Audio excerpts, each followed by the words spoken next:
shotgun house with one bathroom. It was me, my mom, and my sister, right? And then right across the street from where I lived was the projects, right? On this corner, that's where the drug dealers were. And on this corner, it was your convenience store, AKA the liquor store, right? But my mom had such a strong presence and such a strong desire that her children were going to do better than what she did.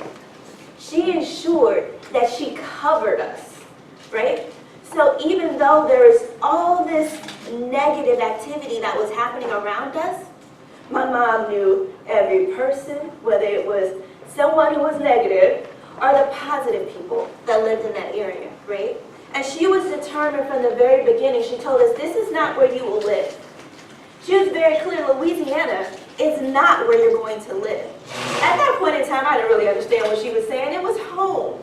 But as I grew older, I started to understand, okay, this was how we formed my dreams. And this is where success started. My mom also, by the time I was in high school, was working 3 jobs. She would be up at 7 in the morning and out the door, and then I wouldn't see my mom till 1 o'clock at night. All I'm gonna say, that was high school, but God, right? Because I had free reign to do whatever I wanted to do. I had a car. You know, I could have been out there wildly, right? But my mom had already instilled in me that your success is determined by what you're gonna do in school. I need you to go, even though I'm not here. I need you to go and do well in school. That way you can get to college. And then the plan is for you not to live here, right? So I already knew, it was an understood factor that I needed to take care of things and keep my head down and get my work done, right? So that's my mom. And I love talking about my mom and how she formed me, my thoughts, my dreams. But to be completely transparent, I'm a daddy's girl, right? My dad was a school bus driver. And when I tell you, I thought that was the coolest thing in the world. I had no idea. I didn't think we were poor. Both of them we were living below the poverty line. I didn't even know, right? But my dad kept that bus pristine. It was his badge of honor. My dad, he would have creases in his pants. He had the stove flow on lock. I don't know if y'all even know what stove flow is, but it's that starch that you shake up. He was clean every single day. It was about his character and how he carried himself to say, baby, you're gonna do better than this, right? But he also instilled a work ethic. He would come home every day, I'd go and I'd put all his windows up on his bus, and I'd get $1 for doing it. He was teaching me, you need to work hard from the very beginning to get what you want. That's my background. And it instilled in me a desire to win. And no matter what it is, if you play me at anything, my husband is learning this now, we're in a fantasy football league, I am kicking butt. I don't know a lot about fantasy football, but every single thing I do, I want to be the best. I want to be the best at work. I want to be the best PSIL there ever was, because I want to win. I want to be the best wife, the best mother. In every aspect, I try my hardest to deliver more than what anybody would even expect. That's who I am. I always have a plan.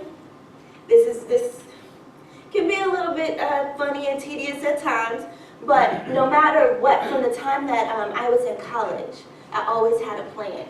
It's very, very funny. I've even had plans on how to break up with guys. I'll tell you, I've come up with 5 why plans as to why this will not work. Let's have a discussion.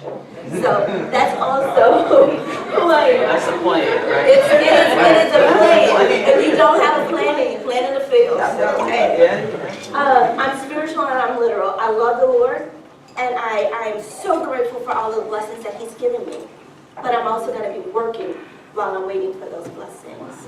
I'm the one that's going to double the return on the investment. If you invest in me, I'm giving it back. So that's me. I'm passionate, I'm inclusive, and I'm a winner. I'm going to try not to trip over the table. Why did I go back to my story of where I am, or where I'm from? Because I think it triggers something. I'm not the only one who went through something like that. And even if you didn't go through exactly that thing, you went through something. right? There is something that sparked a dream to be better, to be greater, to go and achieve these wonderful things in life, these feats that we all have in our mind. But the reason I bring it up is because there are a lot of times where we get so focused on what we have to do at work and achieving the goals at work that sometimes we forget what our dreams are.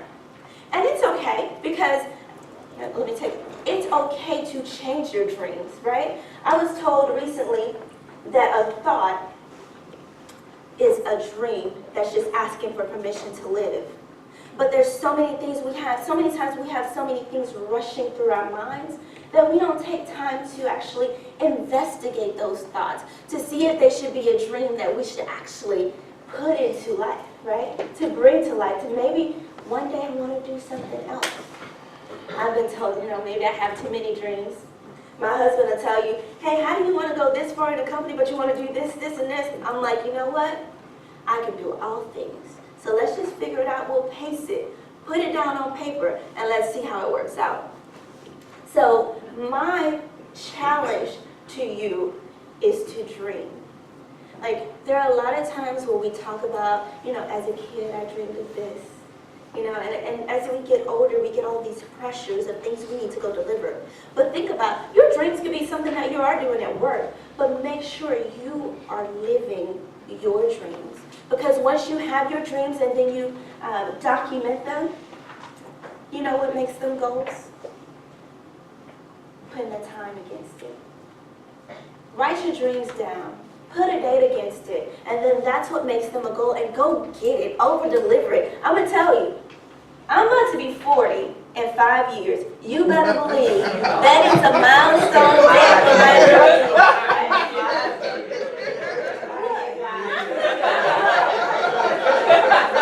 I wish. I'm going to show you. Somebody says it's a ways out. I'm going to show you some of my dreams.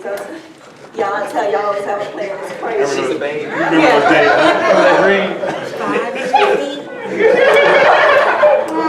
I think I'm doing something, saying I'm about to be 40. So yeah, the other thing I want to say is make sure that when you are writing your dreams out and you're putting your dates against them and you're making them goals, make sure the things that you're doing next in your life, whether it's from a career aspect, a new role, that it's congruent to your dreams. You may have your personal dreams, but you also have your career dreams as well. Make sure that if you're taking a role, that it's something that's getting you to that aspirational goal of where you want to be long term. And it may not actually be a role that you would have thought. Give you one example. I love project management, right? But I knew it was time for us to transition out of Cape. And there was a role that opened up in family care in Cincinnati, but it was an MPD. And I'm like, MPD, materials, what does that got to do with project management? I want to do project management work. But then as I took a step back and I started thinking, I'm like, wait a minute. Oh, so you have a problem with actually getting your projects funded. Oh, you guys don't do capital management. Oh, so you need somebody to go get capital for you. Oh, you guys have a problem with actually getting the projects executed. Oh, I got CPSs for days. I can do that, right? So take another look. There are aspects of roles that might be meeting exactly what your desires are, but from the title and what somebody may have done in the past may not look like it from a surface level. So take a deeper look. Okay, find out what motivates you. This is very, very important because there will come a day, there will come a time where you wake up in the morning and you're like, I just do not feel like going to P&T today. Don't feel like it, don't want to do it. But what is it that's going to get you out the bed and get you to the door because you know you got goals? What is it? For me, I'm like, wait a minute, I've got one job, just one, right? From a career standpoint, I got many jobs, many hats when I get to my house, that's different. But when I think about that mom I told you that had 3 jobs, when I think about my dad who was that bus driver, I'm like, you know what? They worked hard for me to get to where I am. Sometimes that's enough to motivate you to get on out that bed and go to work. I'm also a person that I like to touch people. Every day I like to have a conversation with somebody just to brighten their day. If I don't get out that bed, I am missing an opportunity to go into that workplace and touch somebody's life that day, right? It can be completely non-work related, but your smile, you never know what somebody else is going through. Your smile can brighten their day.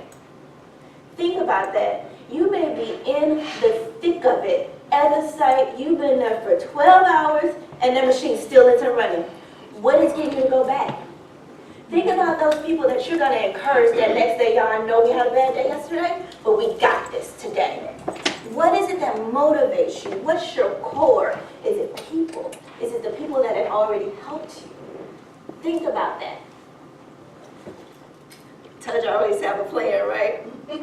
So when we were moving, and I know this is kind of, you can't really see it, but it's like one of my artifacts, so I definitely wanted to put it in there. When we were getting ready to transition to Cincinnati, I knew where this was, but I pulled it out and looked at it again, just to see, you know what, has it changed? Have I changed? I haven't changed, but some other things have. I'll tell you about that. This was written in June. I started with the company December 2015. I'd never written in quarters. I was in school. We didn't talk in quarters. But at P&G, we talked in quarters. So I was like, oh, at the top of my plan, I'm going to put, JFM 06. Did I say 2015? Yeah, you meant 2005. I meant 2005. You're with me? Okay, good. December 2005, you got it. All right. So this is really December. And we're family, right? We're family. So we're going to keep this part in the room because this is special to me, right? So I wrote out, yes, in 5 years, I'm going to be here. In 5 to 10 years, I'm going to be here. And in 20 years, Lord, I'm going to be a plant manager, right? I put this in here to say, if you don't write it down, and if you don't have dates behind it, and if you're not going back and double checking it, how do you know you're getting where you want to be? And when I tell you when I started, if you see here, I have a pointer, right? You see here, this says 2007.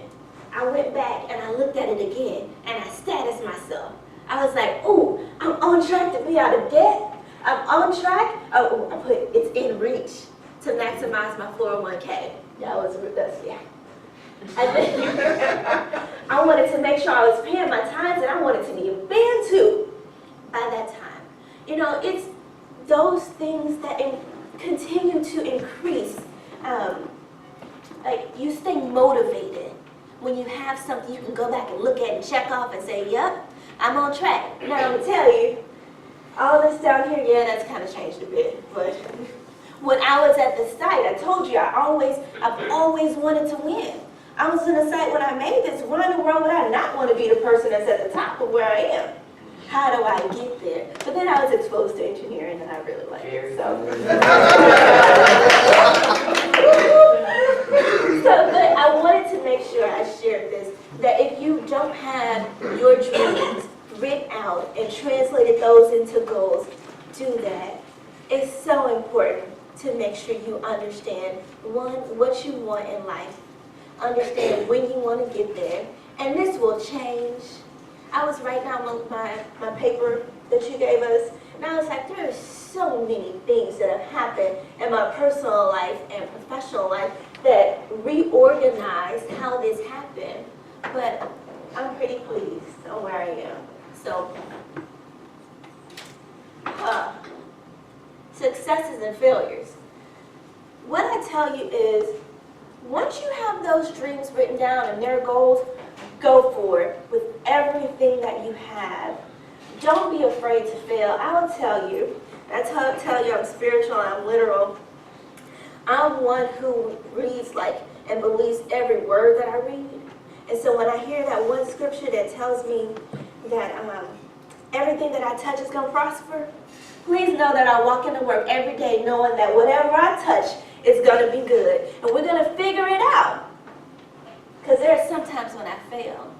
Because what I do know is that even when I fail, it's all working together for good, right? We're going to learn something good out of that. And it's not really about the failure that you actually had. It's about how you recover from it. We talked about that a little bit earlier. So this new role I've been in for about 8 months now, right? And I'm gung-ho and I'm doing it and I'm messing up, right? There's this system that's called Squid. And we make brand codes. I'll make it easy. How you make brand codes so the customers can buy them and then we can go produce them. All these different functions use this brand code. There is no OPL, CPA, no job aids on how to use this system, right? So I'm going there, I'm like, if this is like the most important system, why do I have nothing to tell me how to use it besides this person over here, or go ask this person over here, and I'm just messing it up, right? I go to my boss, I'm like, look, there is no way. I hate rework and failing. So we gotta do something to fix this. You know what? I got it. I'm gonna write job aids. I'm gonna bring all the PSILs together and we're gonna write a job aid on how to go and execute this so nobody else has to fail like I did. Do you know how powerful it has been since I brought that entire PSIL organization together to say, guys, let's put this together. Like, we should have done this so long ago, and I've had the same problem with this, and I don't understand this. You get everybody in the room and understand that people don't even understand what they're doing. But all of our minds put together, we've come up with a dynamic job aid. So in my failure, I turned it into success. So you can always flip it to make sure it's good. Okay? Oh yeah, because the recovery, yeah. You get the point. I'm not going to do it. All right, so the other thing I tell you about success is start thinking about what you want your legacy to be. When you go into a certain role, what is it that you want to be different because you were there? Man, that's success to say, yep, I want to do this, and once you leave it, you can say, yep, I left that.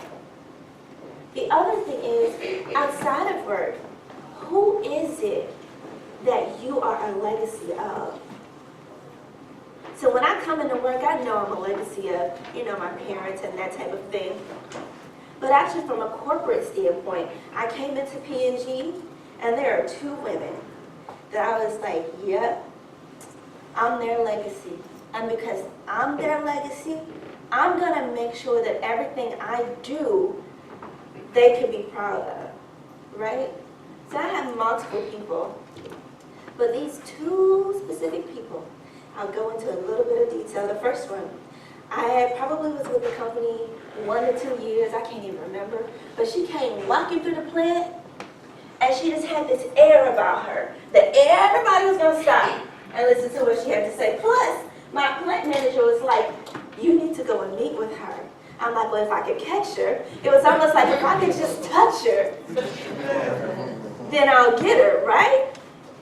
Well, I touched her. And from the U.S. to China to Brazil to Cincinnati to Boston, I have not let go, right?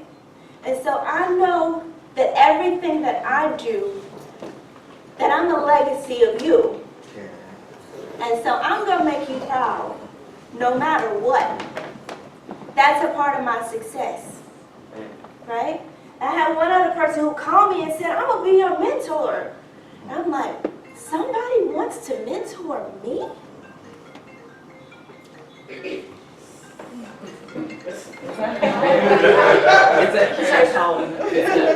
My little brother, sorry. But I was like, because somebody wants to invest in me, I'm going to make sure they get a return on their investment, right? So think about that. Think about who's investing in you. But then also turn it around as, who are you investing in? Because I don't remember who said it yesterday, but as you climb, you need to reach and pull. And when you think about your circle of influence, or the people that are influencing you, or people you're around, if everybody is on your same level, then I promise you, your level of success is not where it could be. Because you need somebody that's pulling you up and somebody that's pushing you forward. So don't always think it just needs to be somebody that's above you, that's contributing to your success. Okay? Okay. We did a dry run, right? Did I miss anything that you wanted me to say? You good? Okay.